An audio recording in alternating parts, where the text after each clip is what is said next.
Water infrastructure is a vital issue in all parts of South Africa. And public infrastructure is currently at risk of failure. And so lack of water or infrastructure or the poor management of water resources could result in economic water scarcity and can also affect other sectors. So stay with us. When we come back, we'll be talking to Dr. Anthony Turton and Benoit Le Roy of the South African Water Chamber.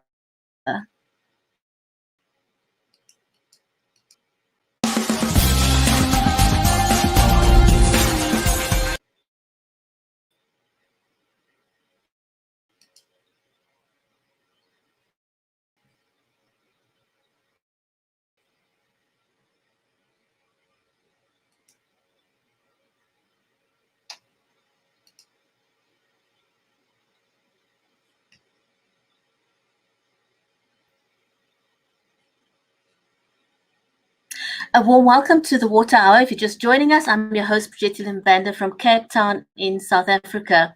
The stream is made possible by StreamYard and BeLive Media. It seems like we've got a bit of an internet lag going on, but we're going to try and roll with it. And so I'm going to invite Dr. Anthony Turton and Benoit Le Roy of the South African Water Chamber, and we're going to talk what it takes to unlock water security. So let's welcome them to the broadcast.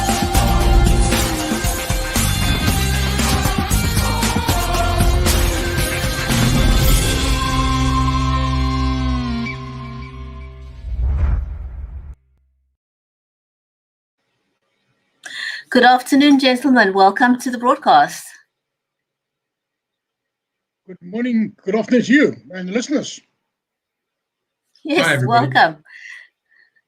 Great to have you join us. It's been a while since we've talked about water on the show.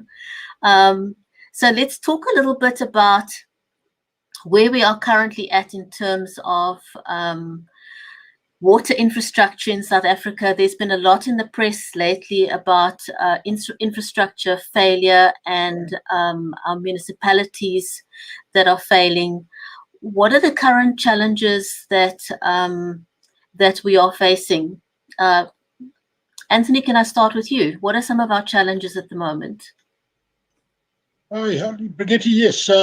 We've spoken about this ad infinitum in the past, but the long and the short of it is that our infrastructure there's been underinvestment into our infrastructure since the 1980s, and there's also been a massive loss of skills out of the water sector, on top of which we've had the transformation prerogative and the purging of skills out of the water sector in the 90s and the decade of the 2010s.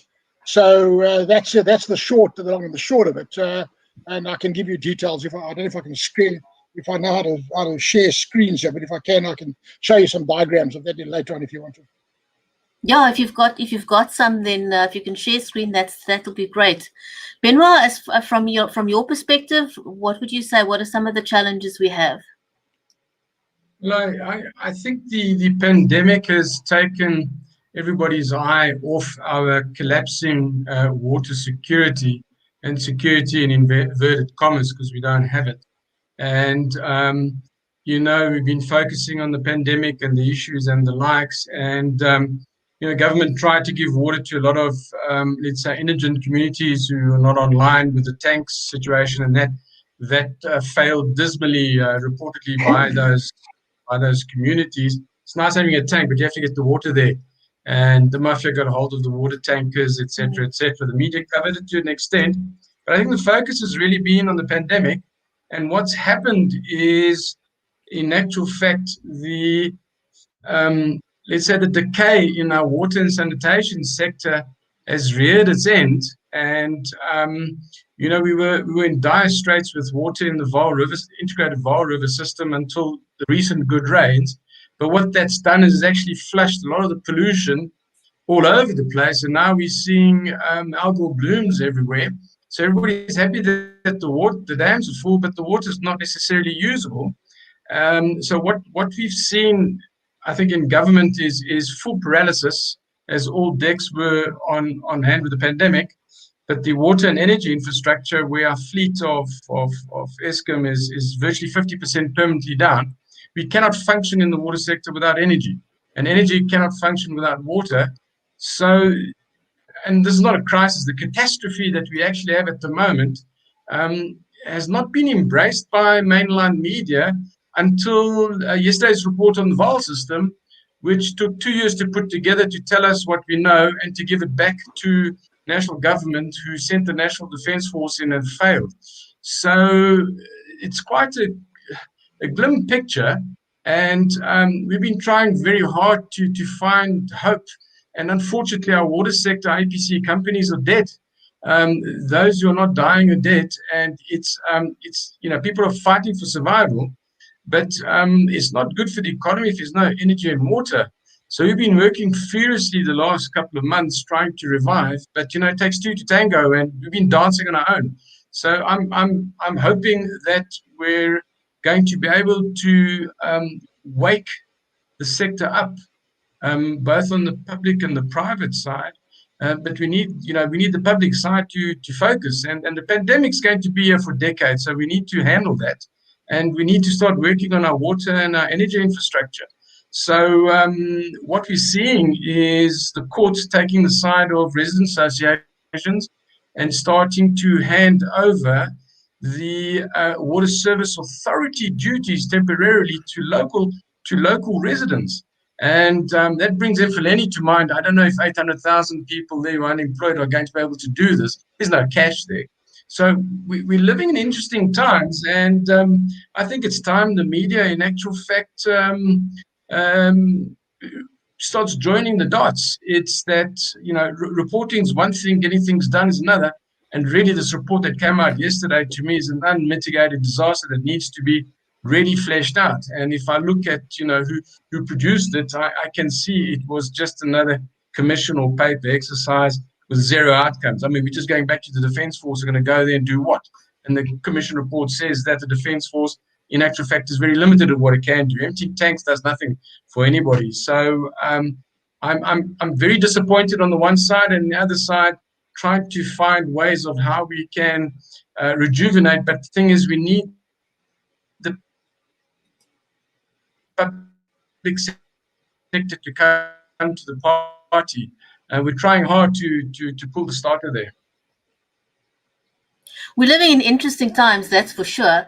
And can we really, I just want to touch on this just for a second before we switch to Anthony. Can we blame the pandemic for the situation that we find ourselves in the water sector right now? No, we can blame 25 years of not underinvestment, of zero investment. That's the reality. And it's a lapse of governance. And the only thing we as society can take blame for is not holding government to account. And the pandemic has just catalyzed and highlighted the dire situation. If the pandemic hadn't happened, this would have happened anyway in 2-3 years' time. But what we're finding now, in actual fact, business cannot restart, even if it wants to. There isn't water, there isn't clean water, there aren't adequate sewage services, and there isn't energy to drive the system. So, it's and people shouldn't be worried about water, but the reality is we are running into a dead end. And, I can see the sewage in the water story starting to creep through to people after what the Valdam report said yesterday. And that might jolt society into realizing how dire the situation is, because in the end, only society can hold government to account. We as so we as associations and the likes can try and coordinate, try and assist and collaborate with government. But we're at the end of the road, because in the last year we've had zero progress on the master plan. Not 1 rand of the 900 billion, not one. So that means nothing's going to happen this year in all likelihood. It's 2 years into the plan where we're supposed to spend 180 billion, and we have spent zero. And the fiscus doesn't have the money. There's money sloshing around in the private sector and the likes, but it's not going to go into the let's say the uncertainty that we have, where we don't have a regulator, we don't an independent regulator, we don't have a contracting framework, and we have policy uncertainty. So we really need to shake the tree and get those things on the table. And maybe the Vaal catastrophe can be used as an example, as a proxy for the rest of the country, except one can say, unfortunately, the Western Cape is the only one that's not part of this disaster. Yeah, we live in interesting times, that's for sure. Anthony, you've pulled up a diagram there. Let's get that on screen. Okay, so this diagram is an interesting one. This diagram, I've got to put my glasses on so I can see it properly myself. This diagram comes from a study done by the then Department of Water and Forestry in 2008. And what it did was it looked at all infrastructure under the control of the Department of Water Affairs. And you'll see on all the vertical bars there, they're different colors, and each of those colors refers to different elements of the infrastructure. So dams and pipelines and pump stations and buildings, etc. Now you'll notice that in the 1980s, the age of the water infrastructure peaked out. And subsequent to that, there was a dramatic decline in age. Now, I'm not really good at navigating my way around the system here, but I'd like to get to the next one if I can. If I can share that. Okay, I've got that one. Now, can you see this slide, the second slide? Yeah, can see it. Okay, so in the same study, the 2008 study, it looked at this was an audit now of all infrastructure. And it said, look, what is the remaining useful life of water infrastructure? So if you look on the right-hand side there, you've got tunnels, you've treatment works, reservoirs, etc., etc. And to our great surprise, the remaining useful life of the majority of the infrastructure in 2008 was between 20 and 30 years. So that's almost been halved now, because we are now in 2021. So what was 30 years then is less than that. It's sort of half that at the moment. Okay. So basically, this is the problem. We've had a backlog in our investment into infrastructure, and the reason is quite simple. Because in the 1980s, it was all about ending the war in Angola and disentangling ourselves from that, and then looking at the armed struggle in South Africa. In the 90s, it was all about a negotiated transition to democracy, the whole Cadessa story, etc., which then immediately, that took up much of the 1990s. And then 2010s, it was all about the new government, first the government of national unity in the first 5 years, then the ANC government on its own. And what they did at that point in time was aggressively gain control of all budgets, and budgets were redirected away from infrastructure into essentially their social and political objectives, which at that point in time was transformation. So the whole transformation started taking root at that point in time, and that purged skills from the department, etc., restructured government in all different ways. One restructuring was followed by another. We've almost been in perpetual restructuring since then. We've never really reached the point of stability from that initial restructuring. And, the bottom line is that the majority of our infrastructure now has got maybe 10, if we're lucky, 20 years of useful life in it. Now it gets interesting, because it typically takes 20 years to plan for any new major piece of infrastructure. So even if we had to wake up tomorrow, and even if the department suddenly had all the skills that they needed, and even if they could put a coherent business plan together, and even if they could go to funders, and even if the fiscus could provide the money, 20 years from now is when the first time that this big infrastructure will come off. So in other words, we've effectively run out of time, and no matter what we do now, at best we can play catch up. At best we can brace ourselves for the coming impact with the iceberg. That's quite an interesting situation that we're finding ourselves in. Benoit, what's your take on that? It's actually no different to the energy one. So government stopped Eskom from building new, whether it's right or wrong, but coal-fired power stations in the early 2000s. And what that did was delayed it, and then we had to hurry up. And what happened is the skills were gone, the project memory was gone. Now we have two power stations, Medupi and Kusile, that are both offline, more than online. And I think last week, the week before, completely offline. And they've cost 300 to 400% the global norm. So that was a knee-jerk reaction in energy. And what we're finding out is that, yes, the assets are nearing the end of their lives. By 2030, a third of the fleet, coal fleet, will be offline. There's no money to replace it. And De Ruyter has been very clear about that in the last week. The water situation is no different. The problem is, Eskom debt's 488 billion, of which 3/4 or 2/3 is for Medupi and Kusile, and they've got 150 billion of work still to do on the transmission network, which they have not done. They don't have the money to do it.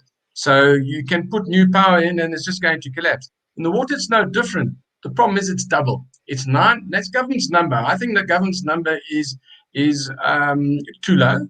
I think it's over R1 trillion. So in round numbers, we're talking 900 billion to R1 trillion is the hole that we have. And the people who are capacitated, who've got project memory, who are able to put this together, most of them don't exist anymore because 20 years we have not done this work. And we were net exporters of water and wastewater technology. Now we'll have to import it with the weak currency. We'll have to pay huge packages for those expats, for them to bring their skills along and also hopefully transfer them. But you need momentum to do that. So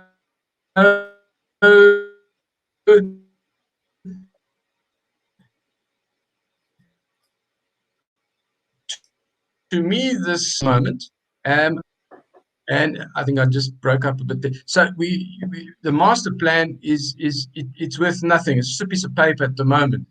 We need an implementation plan, and like Tony says, it's going to take us up to 20 years to do that. Now, if you look at the Western Cape with the desalination and the reuse, so that desalination is hopefully going to be online between 2024 and 2027, and the reuse also. That's hopefully. The contracting mechanisms haven't been discussed. So we're talking there, and this started at day zero. So we're talking a decade in a province where things tend to happen a lot quicker and a lot smoother and a lot cheaper. For the rest of South Africa, for us to get water security in place is going to take us 10 to 20 years, at least, as Tony says, from when we start. We have not started. And in actual fact, we know what we have to do, but we are not acknowledging this. And I just wish the politicians, because that's the only blockage we have, would in actual fact see that their re-election is based on service delivery, and it's water and energy. Those are the two visible ones. The problem is industry will not start up, and it's not able to start up without adequate water and energy. And in actual fact, investment cannot be attracted. And with COVID now, everybody is pivoting to producing their own goods, their own industry. So the likelihood of FDI coming into our country is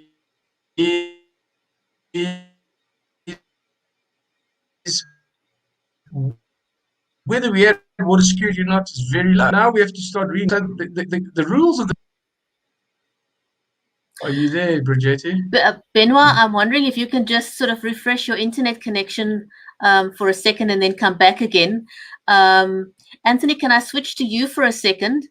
And can we just pick up on desalination as a solution? Because for a long time there seems to be this large movement towards anti-desalination as a solution. Why is it a solution for South Africa, and is it expensive? Because that's constantly the argument. Yes, okay, there are many questions embedded in that one. So firstly, desalination. Okay, before we even look at desalination, the simple reality is that South Africa has run out of water at national level. That's a simple reality. So you can cut that cake any way you want to. South Africa is fundamentally water constrained. If you put on top of that now the fact that with our failing sewage infrastructure, our cyanobacteria are blooming, the increase, for example, in the Vaal, we've just seen a brand new pest that's just been manifest now, this water lettuce that has not been seen there before. So all of our systems are becoming eutrophic. We've never managed, even in the height of our technological competence in the 80s and 90s, we were unable to turn any eutrophic system around with our available technology. Sorry, We've never done it. Sorry, Anthony, can I just stop you there for a second? Just for the sake of our viewers, can you for a second just sort of explain what it means for the water to turn eutrophic? Okay, so the trophic status of a water body refers in essence to the ability of that water body to sustain biomass. For want of that, that's the easiest way to think about it. And it's all about the number of or amount of nutrients in the water. So if you've got a water body with very low nutrient capacity, then you've got a very low trophic status. An example of that would be the Okavango Delta, where the water is crystal clear and animals hunt by sight because it's so clear. The opposite of that now is a highly trophic system where you've got very high level of nutrients, where the water is murky green and light can't penetrate. An example of that would be the Hardebeespoort Dam, where it's no longer possible for light to penetrate any depth in that water. And so you get all kinds of changes taking place in the water column. But of course, one of the things that happens in a highly what's known as eutrophic system is that you get a massive amount of biomass that's being produced. And that biomass either takes the form of floating weeds, for example, hyacinth or this lettuce, or if you destroy the floating weeds, you've still got the same amount of nutrients. So what then happens is you now start getting masses upon masses of algae, single-celled algae living in the water column. And these algae are very often toxic in nature. And these things produce, in seconds, they just multiply. They just double their population. Certainly within minutes, they just double their population. So that's what happens. And this is driven to a large extent by our sewage dysfunction in South Africa. So in other words, while we are water constrained, absolutely, we've run out of water in 2002, we are now polluting our own water, as the Vaal River crisis has now shown us, to such an extent that the water we have left is no longer fit for purpose. So this is a serious crisis. Now we get back to desalination. We really don't actually have a choice because the water quality is deteriorating to such an extent that let's distinguish inland from coastal. Let's first look at the coastal cities. No coastal city in South Africa, from Cape Town all the way up to Richards Bay, is water secure anymore. None of them. And the reason is that they're all at the end of rivers that have essentially been pumped dry by inland water users. So that's a fact.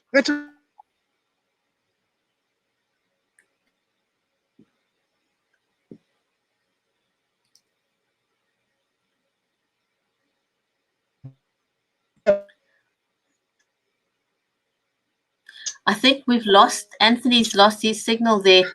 Benoit, it's his turn. We all seem to be taking turns with internet connection this morning. We'll take it turns. I think he's back. Now. Am I back? Yes, you're back. Am I like Arnold Schwarzenegger? I'm back. Okay, so I can't recall where we got lost, but what I was saying there is that essentially it's a simple matter of fact that our coastal cities have all run out of water. So if we are going to have any form of economic development and social stability and water security in those cities in the future, we really are obliged to look at desalination and different options of desalination if we're going to have economic growth. Or we can say, right, we're not going to have desalination, therefore we must accept we're not going to have economic growth, therefore we must accept we're going to have social instability, etc., and all the sort of the bad outcomes that come from that. But if you look at the same thing inland now, we are polluting the water to such an extent that currently available water treatment technologies are rapidly going to become defunct. With such high levels of eutrophication across all the waters now, a CSR study in 2015 showed that about 66% of all of our large dams were eutrophic at that point in time. Okay, so that's only getting worse. So the currently available technology is inadequate to take highly eutrophic water and turn it into drinking water that's safe.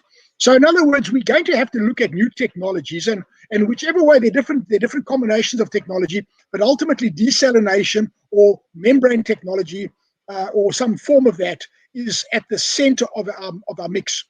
Now, to answer the question about why people don't like desalination, they don't like desalination because there's an anti-desalination lobby, much like the vaccination and anti-vax people. It's an emotional issue. It's not a facts-driven issue.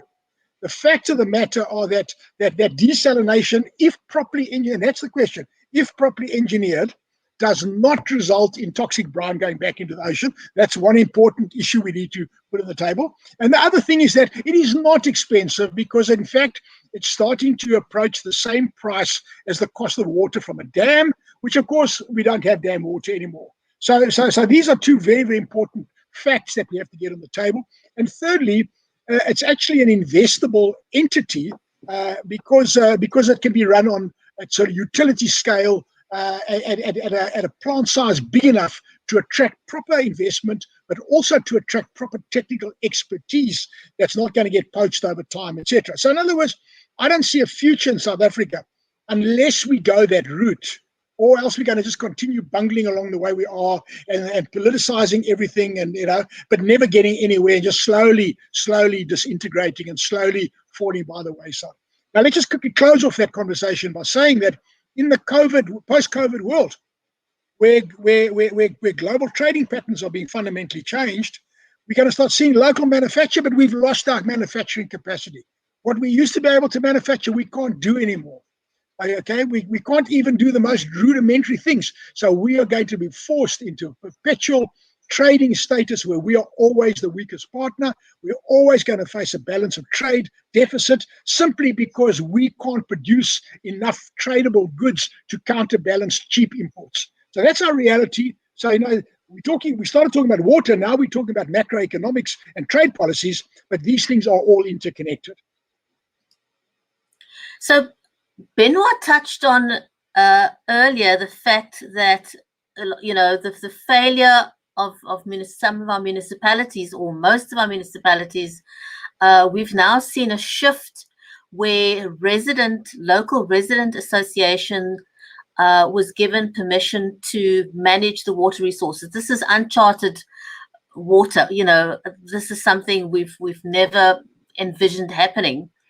Is this possibly an opportunity where we're seeing roadblocks in terms of the public, the business sector partnering with government?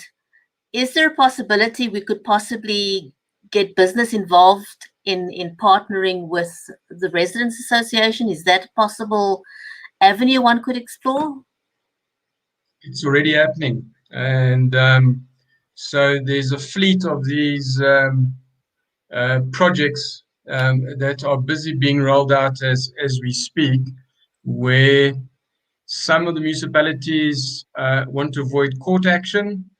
Some of them are completely defunct, so there's no resistance, and some of them there's some partial resistance.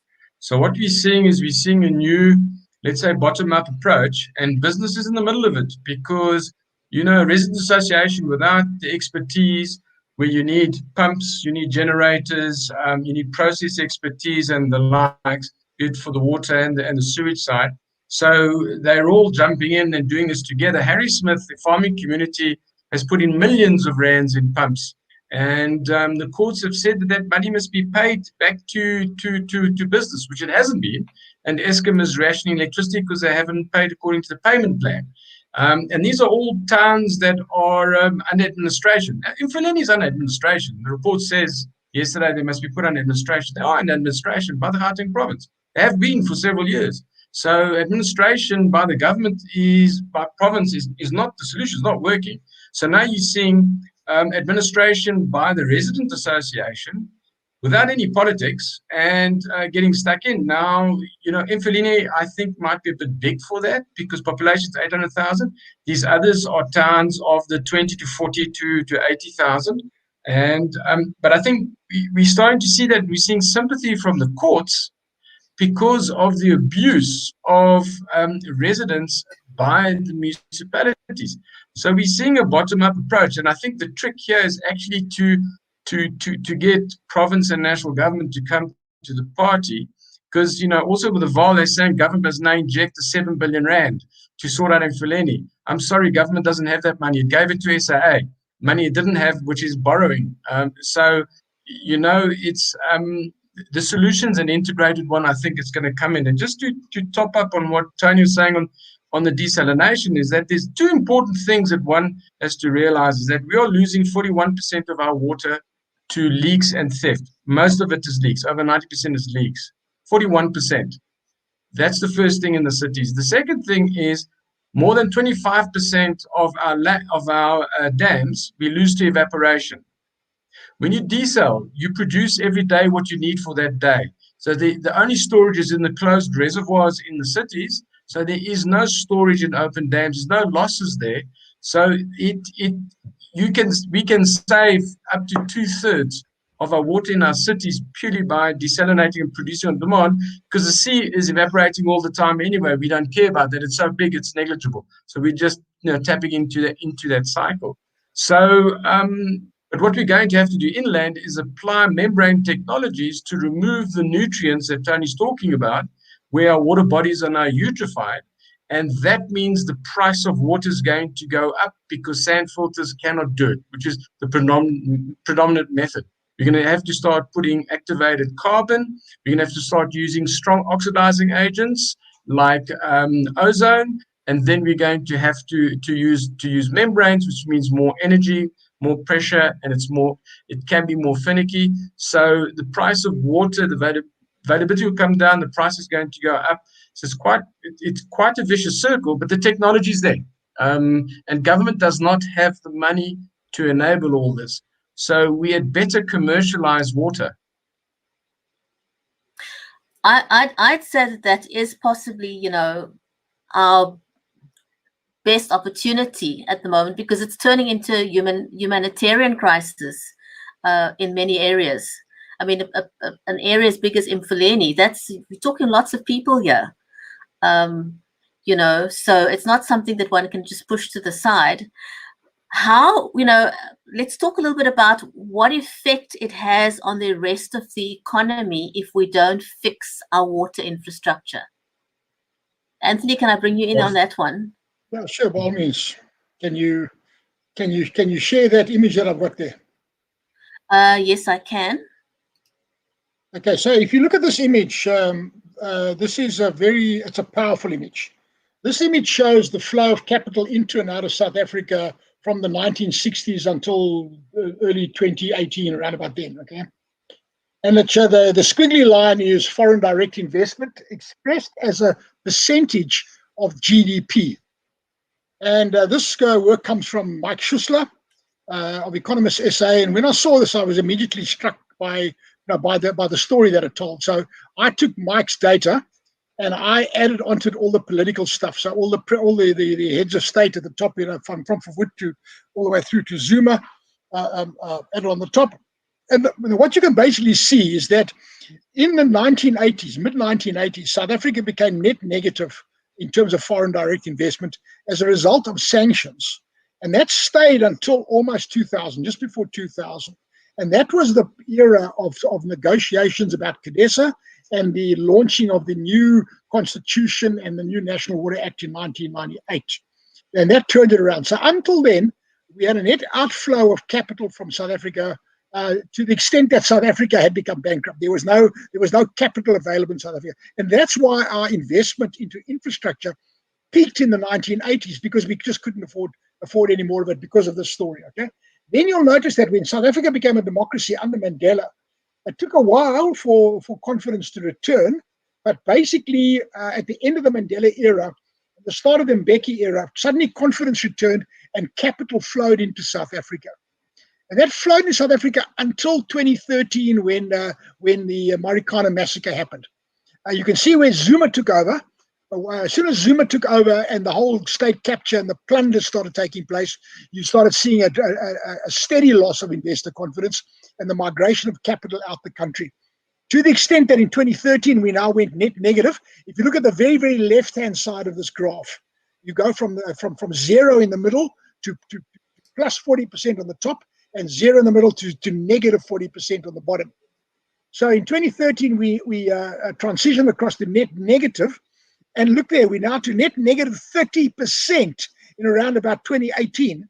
I don't know where it is now. I haven't seen Mike's latest data. But my question now is, how can the ANC think of they're going to survive regime change under a circumstance where net negative 5% swept the National Party from power, yet net negative 30% and growing How can the ANC cling to power under those circumstances? So these forces are massive. These forces are extremely powerful. And, so now if we can get this message across to the vested interest in government, they are going to be swept from power, but by angry people that are very possibly going to hold people's courts and very possibly put a necklace around them. Okay, so we want that to not happen to them. I'm sure they also want that to not happen. So this is why I think maybe at this moment in time we can start talking to these people about the reality, the gravity of the situation. So the bottom line is that government does not have money, and this graph tells us that there is no confidence in the South African economy. So no matter what government does, they are not going to be able to attract capital back into South Africa.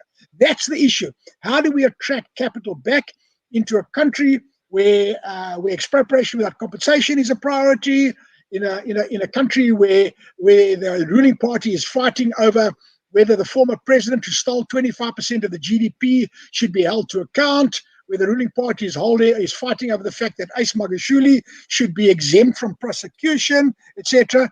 And in a country where where infrastructure is failing, where your SMEs, your SOEs are all collapsing, South African Airways, Eskom, etc., one after the other, and of course this growing mountain of debt that the government has. Why would private capital come into that place? So it doesn't mean to say that there is no private capital. There's substantial private capital, and frankly, I can't see a future without us using private capital.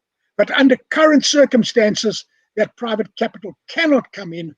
And that is what the Business Water Chamber is about. It's about trying to understand and trying to position projects, trying to develop programs and projects that are bankable but ring-fenced in a way that people can't get their grubby little hands onto the capital. They can't steal the resources. They can't politically influence the management of those entities. And ultimately, that can then restore water and possibly energy security.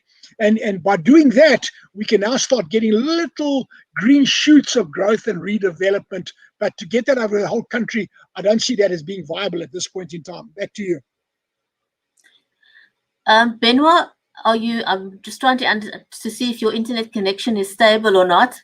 Let me know if you can hear us. It seems that you are frozen on screen, because I did want to ask you at this juncture, since Anthony mentioned the South African Water Chamber, can you just let me know if you can hear me or not, and we can just talk for a minute about. Okay, I think he's going to join us again. There he is. So you're back. So Benoit, in terms of moving towards stabilizing the sector, Anthony was talking about how the South African Water Chamber can play a huge role. Can you for a minute just sort of tell us in a nutshell what the Water Chamber is about and what its mission is, and how it intends helping or reviving the economy through water stability? Thanks, Bridget. Yeah, so, a lot of sectors have got a voice with government, and are able to collaborate. So the National Automotive Association is well known, and that started 3 decades ago, and we're net exporters of vehicles now and the likes. The tourism sector is well represented. You've got the agri-food supply chain with a few organizations. So what we decided to do when the PPGI was launched was to put the case forward that the water sector, so including sewage, so water sanitation sector, the private side that supplies infrastructure, technology, and the likes, needed to be organized and represented, and government on the flip side needed to organize itself. And so at the time, this was agreed by the presidency and by ourselves to form, a private water sector representative organization where we have a voice with government, with the various ministries. So through the presidency, we deal with Cooperative, we deal with DWS, we deal with Treasury, and it's Housing Invest SA, which is quite key. So it's part of what was DTIC. And the idea is to catalyze growth in various sectors, but dealing with sectors and not companies. Government can't deal with individual companies. And so we're an aggregator of interests, not for water producers, but for people who supply the equipment and the technology for water provision and sanitation provision and the likes. So from the financial services through to construction, to various technologies, to piping, for example, pumps, membranes, sand, and then the traditional engineering, procurement, and contracting companies, the EPCs, who've been absolutely decimated, the last decade. So the chamber's been formed with that, and so one of the things we managed to do is to put enough pressure to get the master plan out, and the master plan got out there, and it was a lot of criticism from many sectors. So I'm not criticizing the master plan being out. I'm criticizing that it's not being implemented. So we tried, just as the pandemic was starting, we tried through DTIC to launch an implementation master plan. The sector didn't respond. And so we're trying to revive it now. And with those who left, to try and get some, because we want it to be inclusive, and so that we can carry on with how are we going to implement the master plan. How are we going to put an independent water regulator together? How are we going to get the contracting to be able to do it like we've done with the IPPs in energy? How do we get those public-private partnerships going from a water perspective that don't take 2 to 3 years? How do we simplify that so that it can be programmatically rolled out as they have done in the IPPs? So that's the work that we're busy with. And, the irony is that there's plenty of funding to do that. But we need this, policy certainty, regulatory certainty, and contracting certainty. And the irony is actually the work has to be done at local government level and not. So this master plan is not really talking to national government. National government just is the custodian. We need to have, reduction in leaks through pressure demand management. We have to reuse industrial, commercial, and sewage. We have to add new capacity through desalination, for example. All this resides at local government, which is not its expertise. It's a distributor of water services. So that means we have to transition and support local government into becoming bulk water implementers in the fourth industrial revolution. And this is what was really worrying, is that local municipalities are collapsing, and we need them to become experts in bulk water provision. So the public and private sector have to collaborate, and this is a catalyst, to actually do that.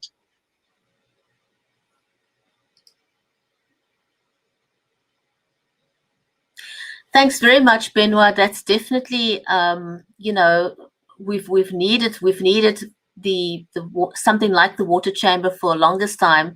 I know, Anthony, you've also been talking a lot about the need for a water regulator, for example. Can you talk a little bit about that? Why a water regulator is imperative for South Africa's water security? Well, yes, there are a couple of very, very good reasons why we need a regulator. And I think the first starts off with the Constitution. The Constitution of South Africa, as noble a document as it is, has got a clause in it called the Cooperative Governance Clause. And what that Cooperative Governance Clause does is it says quite clearly, it distinguishes between tiers of government, so national, provincial, and municipal. And it then also demarcates spheres of government. So tier as a layer and sphere as a column, if you like, across those tiers. Let's think of government departments, okay? So it makes it very, very clear that it is not acceptable for one government department to work across tiers and spheres of the other government department. So, for example, in the case of Department of Water and Sanitation, it may not work into the municipalities which fall under COGTA. Completely different government department. So that means that the fact that the Department of Water and Sanitation is the regulator of water, it cannot execute its function as regulator because it's constitutionally inhibited from executing its function. Now, that's the legal fact that we need to get a proper, clever lawyer to give us a better opinion on that. But I believe that is a fundamental impediment. Now, that impediment was used by Nomvula Mokonyane when she was minister to justify why she should not intervene in certain municipalities. So now, had we had a proper regulator, we could have had intervention into municipalities at a time way before they were in debt to Eskom and to Rand Water these sort of places to the tune of billions of rand. There's no way that these municipalities can pay that debt back. And it's that burgeoning debt that is actually now a burden on those SOEs, and that's causing them to fail. So if we had a proper regulator from the beginning, we could have averted a lot of this crisis and intervened before it became catastrophic. Okay, so now we get to the other situation. As I explained to you about the flow of capital out of South Africa. What I didn't explain now was that first net negative 5% was institutional capital going out the country. That was bank money going out the country. The second net negative 30% is private capital, private people's savings. People have lost confidence in the economy, so their savings money is now being protected outside the country. So how are we going to get capital to come back into the country? And the only way to do that in the water sector is to have an independent water regulator. And that's what Ben was talking about when he refers to policy certainty. We need to have policy certainty that this is where we're going. We're going into this new direction where the private sector can play a role.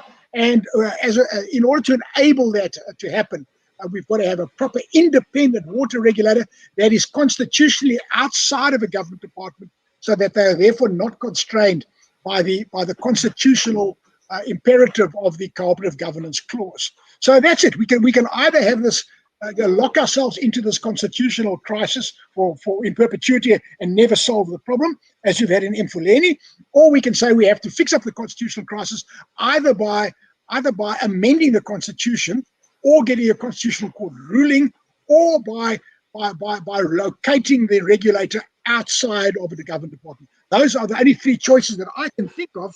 There's other clever people might have other choices. Thanks very much for clarifying that. And Anthony, I want to keep you in the hot seat for a little bit longer, because we can't end of this conversation without touching on COVID. Can you talk a little bit about the technology that we have to use or to track COVID in our sewage? Because that was quite an interesting development over the last couple of months. What is that technology about? And can you also clarify whether or not people can contract COVID through contact with sewage? Okay, just a brief answer, because we can have a whole show just on that topic. So a brief answer is no, people can't contract COVID from sewage. That's a myth. But the answer to your other question is yes, you can identify the presence of the virus in wastewater, and you can also identify any mutated form of that virus in wastewater. So it's a very, very good way of monitoring the flow of this virus through society. I was involved with Benoit. We pioneered the rollout of that in South Africa with private sector support. So we became the first private sector entity to roll that service out in South Africa. We offered it to government on the 23rd of June. To this day, there's been no indication that government is interested in any way, shape, or form of that. So that technology is now currently being rolled out to the private sector in various places, and so the technology is viable, it works, but government has shown no interest at all, or they're just intransigent. Benoit, what has been the benefits to the business sector having access to this technology? So what you're able to do is if you take a mine, for example, where you could have 5,000-10,000 people working on a mine in various parts, so that a lot of the people living in a mining village, living in various compounds and the likes. So what you're able to do is track the trends of the RNA remnants that are in the sewage, and they give you a heads up of anywhere from 1 to 3 weeks before the outbreak actually happens. So you get advance warning, so you can quarantine a particular part of the mine if you need to, for example. By putting this into, for example, into office buildings and the likes, one can train the workforce, because people are still going into the office for a day or two a week in many cases in the larger institutions, and you're able to actually observe whether there's any trends or not. So France, for example, managed to delay its lockdown now with the second wave in the big towns, so Paris and Lyon and Marseille, because through the sewage, they saw that in actual fact they had a bit more time. So they kept the economy open for a bit longer because everybody's crashed, and they crashed the economy a bit later. So the impact is they gained a week or 8 days. It's an absolute critical tool. So what I've seen the South African government is doing through the Water Research Commission is trying to do a proof of concept that we did in June last year already, and it's if you don't have, we've got the technology and we've shown it, be it from desalination to tracking COVID, we've got the technology, we've got the finances, we've got the wherewithal to put it together with local and expat resources. If you don't have government buy-in, you get nothing. And that is the only issue that we have. We don't need to copy anything or anything like this. We've got it. And the technology we brought in through the water chamber for the COVID tracking was at zero cost to anybody, including the government. It was zero cost. And we got that from the KWR Institute, Water Research Institute in Holland, who's also tracking nationally. Turkey is also doing it. It's and also what the benefit is that if you know that a part of Cape Town, for example, has got a higher incidence in the sewage, what you then do is go and track and trace over there. And track and trace is what's keeping European and American economies and the Chinese and Koreans going, because they're managing to isolate, and also in Australia quite easily. So the sewage is an absolutely key tool, and it can be used for other things also, but there's value in sewage, believe it or not. It's a health, it's a health barometer. Can I just say one more thing, please, Brigitte? Yes, absolutely. Yeah, as we're starting to grapple with the complexity of this virus, and one of the things now is schools. Schools and universities. Are people going back to school and university? Yes or no? And it's how do we monitor in a place like that? And of course, a school is a closed environment. So when the kids get locked down in the early morning, it's quite easy to actually just monitor the sewage flow from that school. Every kid's going to go to the toilet at some time during that day. If not today, then tomorrow. Over a week, you're certainly going to be able to pick up this trend. And it's very, very easy. It's a very reliable way of at least understanding. Maybe not, you'll not know who is carrying virus, but you'll know that virus is present, and you'll know that the magnitude of the signal. Is it a big presence or small? Is the signal getting bigger or is it getting smaller? Is it now crossing a threshold of concern? And if you've got this monitoring methodology distributed across a campus in different bathrooms, for example, you can now start isolating one bathroom, say the girls' bathroom from the boys. You can actually start seeing there already, okay? Or the staff bathroom from the pupils' bathroom. You can start picking up the differences there, you see. So if you're clever about how it's done, then you can make a tremendous difference. And of course, there's another benefit to it. When you start rolling out the vaccine and you've got the surveillance system in place, you can start actually monitoring and the impact, the positive impact of the vaccine, or the neutral impact of the vaccine, depending on which vaccine you use. So just one more thing there. In other words, the impression that I get after all this deep engagement is that government is actually at war with the private sector. There's a state of conflict between government and the private sector.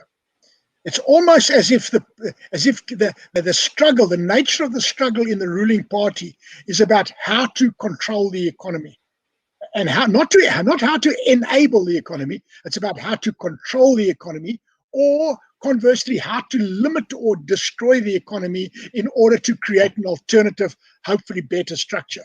That's kind of what I'm seeing where I'm sitting, and I really hope I'm wrong, because if that is true, the destructive forces of that observation, that single observation there, have got profound ramifications going forward. Because I've yet to see a socialist state, a socialist government develop a viable alternative economy in a developing country capable of employing 50 million people. Okay, I've yet to see that happen. It really is hard to understand, that we have this amazing technology available to our government. We're already in so much economic trouble, and to be able to use this technology that's already there to manage lockdowns so much better, to manage what's available to us better. And it's hard to understand why we're not embracing this. We're almost at the top of the hour. Benoit and Anthony, can I give you each an opportunity to just sort of give us a summary? Benoit, can I switch to you first? I think sessions like this and many others that we're doing with the media in raising awareness is I think 90% of the work. So awareness in society and in government and in the private sector that we do have a slow onset catastrophe, and it's a bit more rapid than climate change, and it's in our hands to actually do something about it. So we're not going to stop lobbying and organizing, etc., to do it. But I'm a great believer that, in actual fact, all of the country should be on the same side. We all want to thrive, have a roof on our head, and have some water. So, and those who are against that, let them be damned.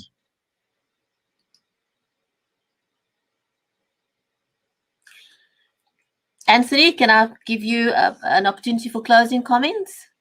Yes, I hear a lot of people saying, so are we heading towards a water crisis? And I keep saying to them, guys, we're not heading towards a water crisis. We are deep in that crisis. It's almost as if human beings are unable to grasp the fact that they are in dire straits, that they are really in a bad place. And it's very difficult for me to constantly get up here and talk about these things, because I don't want to be seen to be the bearer of bad news or the prophet of doom. But the reality is that we actually face a stark choice. And that stark choice is being thrust upon us now, whether we like it or not. The simple fact of the matter is our infrastructure is failing and will continue to fail. And even if we have an epiphany right now and decide that we are going to turn that around, the first chance you're going to see of a glimmer of hope is 10 years from now. The first decade from now, you're going to see projects being awarded from the epiphanous moment we have right now. And 2 decades from now, you're going to see new projects on the ground. That's the reality of it, okay? So we are in a situation now where, certainly in my lifetime, what's left of my lifetime, we're going to be living under conditions of extreme scarcity, growing water insecurity. But having said that, I'm actually a very optimistic person. And I do believe, I know for a fact that there is a substantial amount of capital that's willing to come into South Africa. There's a limitless amount of technology willing to come into South Africa. We still have some technical competence that can put this together. So the ship hasn't quite hit the iceberg yet, but the iceberg is pretty close by, and we're not really going to avoid that iceberg. Okay, so we've got a choice. We can either hit and pray, or we can say, listen, guys, we've got to do things differently now. But the decision is not in the ambit of anyone watching this program. The decision is solely in the ambit of the government and the ruling party. Until they are willing, able, and competent enough to even realize there's a problem, then we're not going to make any progress. Thanks very much, gentlemen. That was the Water Hour with Benoit Le Roy from the South African Water Chamber and Dr. Anthony Turton. Thank you for your time. And if you want to know when we go live again, please go ahead and follow us on Facebook. And just a word of thanks to everyone who's watched us on YouTube, on LinkedIn, on Twitter. And we'll see you again next time. So thanks very much and have a great day further, everyone.